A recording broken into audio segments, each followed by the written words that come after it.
Welcome to day 2, Complete the Past. Yesterday we talked about possibility, and I shared with you 3 truths you must embrace if you're going to create your best year ever. Truth number 1, your limiting beliefs are the only thing holding you back. Truth number 2, you have more power than you think. The only thing missing is clarity. And truth number 3, you have more resources than you could possibly imagine. As we begin, I want you to download and print the worksheet in the resources menu to the right. It's a great way to follow along, take notes, and engage with the course content. There's also an action plan at the end to help you effectively apply the lessons of the day. Now, I want to talk about completing the past. It's critical that we do this before we move into designing your future. The truth is that if you don't get resolution on the past, you're likely going to drag it into your future, and it's going to color everything you're trying to create this year. It's a little bit like this. Tell Jake to make sure the tarp's ready. We'll check with the weather service by 5, and we'll make a decision then.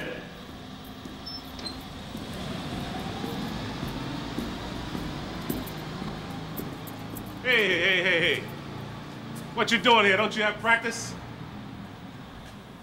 Not anymore, I quit. Oh. Well, since when are you the quitting kind? I don't know, I just don't see the point anymore. So you didn't make the dress list. There are greater tragedies in the world. I wanted to run out of that tunnel for my dad. To prove to everyone that I worked... what?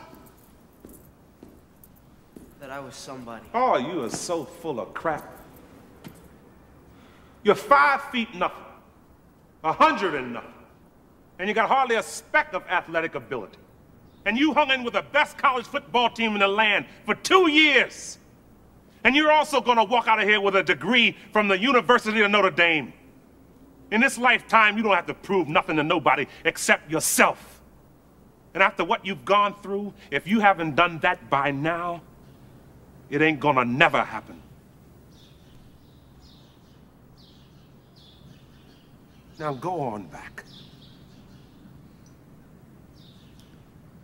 Sorry I never got you to see your first game in here. Hell, I've seen too many games in this stadium. I thought you said you never saw a game. I've never seen a game from the stands. You were a player? I rode the bench for 2 years.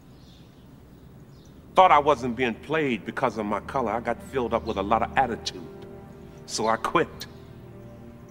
Still not a week goes by, I don't regret it. And I guarantee a week won't go by in your life you won't regret walking out, letting them get the best of you.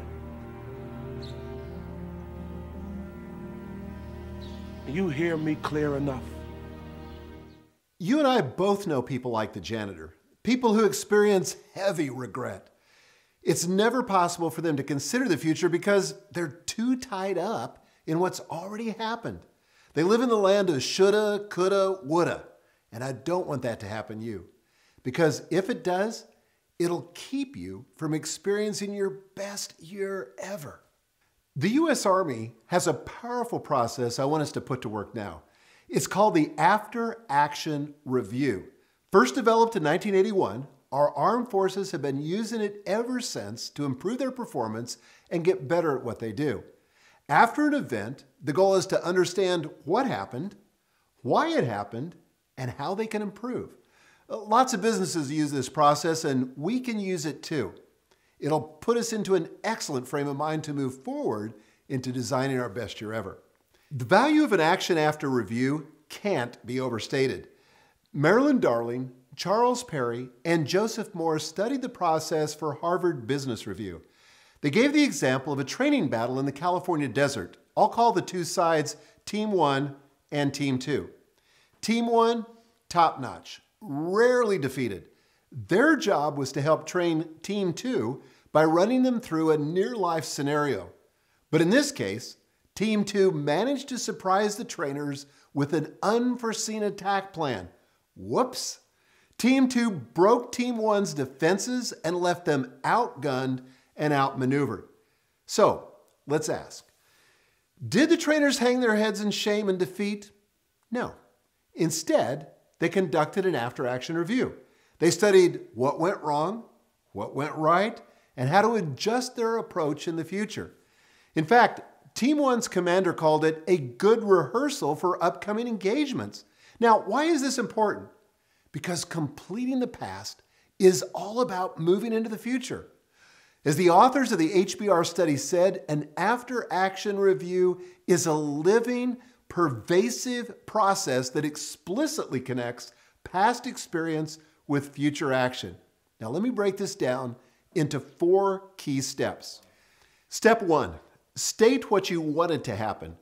For the military, this is pretty straightforward. Think of it as the battle plan. It's the object of the mission. If you're a best year ever alum or someone who regularly sets goals, this could be your list of goals from the prior year. It can also be something less definite. Perhaps it's a hope or a dream, an unstated expectation. It's a time to get clear on what you wanted to happen because we need to chart the gap between that and what actually happened. And that's step 2. Acknowledge what actually happened. We can't complete the past until we acknowledge what we've experienced. We can't ignore it or wish it away. Whatever we've experienced over the last 12 months or even further back, we have to acknowledge. If we try to ignore it, it's just going to come back and bite us. Step number 3, learn from the experience. Back in 1991, I went through a catastrophic business failure. It was incredibly painful. My partner and I started a new business and we were off to the races. But honestly, we grew too fast. Our growth outstripped our capital. All of our assets were pledged against loans, so we couldn't really even go bankrupt. We were literally too broke to go bankrupt. Imagine that. The collapse was humiliating. I was so embarrassed that all I wanted to do was crawl into a hole and pull a rock over the top of me. But I did live through it, and more importantly, I also learned from it. Would I ever want to go through that again? No way. But I wouldn't trade it for anything in the world. You've got to be able to learn from past experience and put that learning to use. I still benefit today from the lessons I learned in the aftermath of that epic failure. Another important point, and I'll come back to this in a moment, but I want to stress it now. We also learn from positive experiences. That's a critical part of completing the past. It's not only important to observe what went wrong, that's easy to do, but also what went right and how your beliefs and behaviors contributed to that outcome. I'll bet you're doing better than you think sometimes. Finally, step 4, adjust your behavior based on what you've learned. If something in your beliefs and behaviors contributed to the gap between what you wanted to happen and what actually happened, then something has to change. In fact, that gap will only widen and worsen unless you do. It's not enough just to acknowledge the gap. It's not even enough to learn from the experience. If you don't change your behavior, you're really worse than when you started. I mentioned before that businesses often use after-action reviews to improve their performance, but that doesn't always happen, does it? And the reason, according to Harvard Business Review, is that organizations drop the ball at the end. They usually don't apply what they learned, so their findings just gather dust on a shelf or they get lost on a server somewhere. Don't let that happen to you. These 4 steps are critically important for completing your past. And one way to walk through these steps is with a series of 8 simple but powerful questions. These are all designed to help you process this past year and put you in a frame of mind to create your best year ever. Ready? Here's the first question. Number 1, how did you see your year going? What were your plans, your dreams, your concrete goals if you had any? Don't be surprised if you start feeling uncomfortable just by asking the question. Question number 2, if the last year were a movie of your life, what would the genre be? Drama? Romance? Adventure? Comedy? Maybe tragedy or something else? You're trying to get a sense of the overall pattern or theme. Here are some specific examples. A friend of mine tragically lost his son last year, and I asked him what the theme of his year was, and He said, obviously, tragedy. Another friend got engaged and then got married. And I asked her what the theme was for her. And she answered, romance. Another one of my friends went through one misfortune after another. His was comedy. In fact, he told me it was slapstick. Well, we can dial that in a bit further with question number 3. What were the 2 or 3 specific themes that kept recurring? These could be single words, phrases, even complete sentences. For me, this past year was about being wildly productive while protecting my margin. Not only did we launch a new book, but we also created and launched a new online course as well. But it was vital for me to do so while still getting the rest and the rejuvenation that makes that kind of productivity possible in the first place. But that's just me. Maybe your theme was making difficult decisions in a challenging economy or an uncertain political environment. Another one could be challenging your stories about your body and finally choosing to become fit and healthy for yourself. There are as many examples as there are people. Question number 4. What did you accomplish this past year you were the most proud of? Let me tell you, this is so important. Remember what I said before, completing the past is not just about processing failures and disappointments. It's also about acknowledging and celebrating your wins. It could have been something as simple as running a half marathon or a 10K this last year. Or maybe you celebrated a milestone in your marriage. Maybe you completed a degree or paid off the last of your student debt. Maybe you launched a new business or you beat your sales targets by a significant percentage. Regardless of what it was, it's important to acknowledge what you accomplished this past year. Question number 5. What did you feel that you should have been acknowledged for, but weren't? Let's face it, this happens to all of us. Maybe you're a single mom who works hard, providing for your kids, and overcomes the odds every day. Or maybe you made the heroic decision to stand for your marriage when you really wanted to quit. Or maybe you committed to sacrifice part of your morning to exercise when it felt like you really didn't have the time.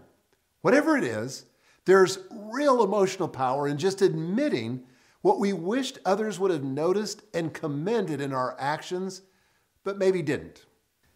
Question number 6. What disappointments or regrets did you experience this past year? As someone who's a high achiever, I know you have high expectations, and you probably didn't reach all of your goals. You didn't realize all of your dreams, and there are some disappointments or regrets still hanging in the air, right? Well, you need to be able to list those, to process them, and to get past them if you're going to create your best year ever. It's important here to say a word about trauma. For some of you, there may have been something really hard that happened. Maybe you lost a marriage, or maybe you lost a loved one, or maybe you experienced an accident, an illness, or a violent attack, or even the loss of your own business. Something that was absolutely catastrophic. Well, unless and until you deal with them, traumatic events can influence and even define your future in deeply unhealthy ways. And I don't want that to happen to you. And this process can only get you so far. If you have to bring in an outside resource like a counselor, that's okay. Get counseling. As Brené Brown says, that's pure courage. For the rest of us, listing our disappointments and processing them in this setting will suffice. Question number 7. What was missing from this last year as you look back?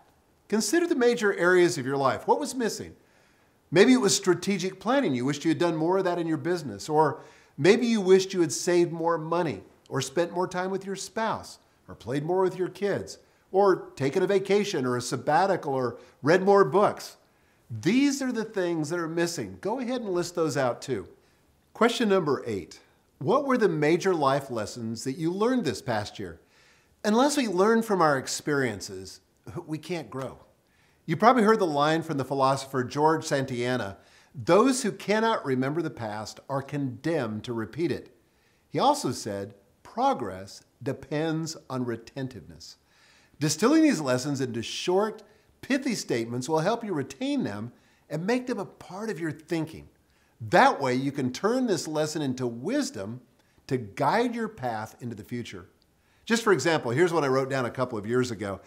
There comes a point in every experience when I'm too far in to quit, but almost certain I can't finish. But if I keep moving forward, I'll eventually get to the other side. That was an important life lesson for me to learn at that time, and I can pull it up whenever I face similar experiences today.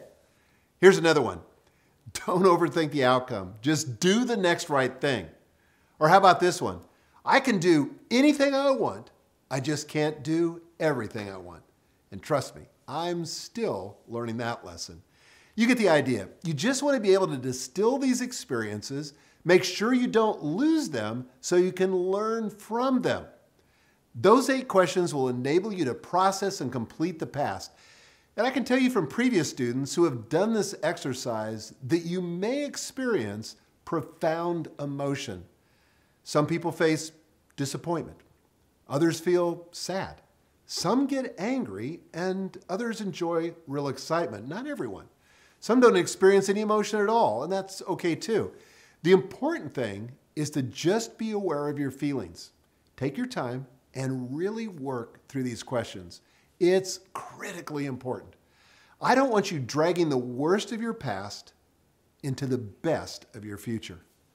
Now, before we move to the action plan for today, I want to share a final thought to help you get into the right frame of mind as you start this exercise. Several years ago, a pair of researchers tried ranking people's biggest regrets in life. They combined the results of multiple studies and they subjected them to fresh analysis. Family, finances, and health all made the list, of course, but the 6 biggest regrets people expressed were about education, career, romance, parenting, self-improvement, and leisure. But here's the most interesting part. The researchers also found that feelings of dissatisfaction and disappointment are strongest where the chances for corrective reaction are clearest. They called it the opportunity principle, and it's almost exactly backwards from how we intuitively think. These researchers discovered that regrets not only goad us toward corrective behavior, but they also found we tend to feel regret the strongest when the opportunity for improvement is at its greatest. This is a game changer.